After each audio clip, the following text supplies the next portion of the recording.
Pip. Ha? Hari ni nak les mana ni? Jom. Banana leaf. Makan banana leaf. Tergantung tu halal tak halal tu? Apa tak nampak? Ni nampak ni kebun besar lagi dia letak ni halal ni. Alright Pip, dah sampai. Dah Makanan sampai dah dah? sampai. Ini dia set Mantap. paling terbaik tau. Murahnya. Wah, nampak daun pisang. Bukan atas pinggan Pip Dia tak pakai pinggan. Dia semua pakai pisang kat sini. Okey, pertama sekali dia letak apa ni? Ni apa? Dal. Daboy. Nampak dia letak dah boy. Alright. Ini aku tahu. Apa Ini ni? peri kan? Salah, ini petola. Petola. Salah Petola Pip. goreng. Mantap, petola.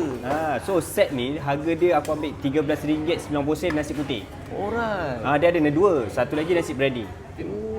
Timun. Salad dia lah. Kau nasi berani berapa ringgit? RM17.90. Ni apa? Tubik putina.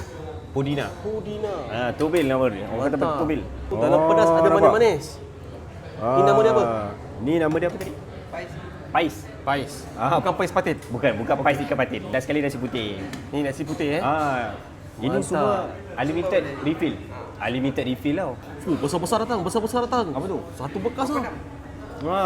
Papadom. Papadom bukan Papazola. Papa Zola viral man. Nanti dia tak kuah. Dengar-dengar. Wah, sampai- Papa Don ni pun unlimited Ya, unlimited.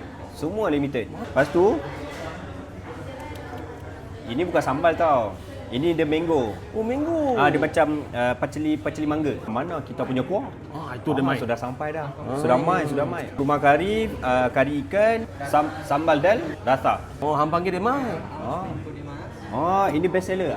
Ini best seller tau. Dia ikan kembung. Ikan kembung. Nampak? Dah macam apa panggil ni? Dah macam kerabu lah. Semua makanan sini lah portion dia. Untuk seorang makan lah. Dapat semua benda ni dekat atas daun pisang ni. Selain lauk ikan ni, Pi. Apa lagi lauk yang ada? Oi, kat sini kita ada chicken 65 ada.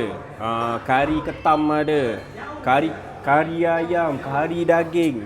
Kari Macam-macam kambing, semua macam-macam ada lah. Yang paling penting benda ni unlimited refill. Tapi ada satu syarat.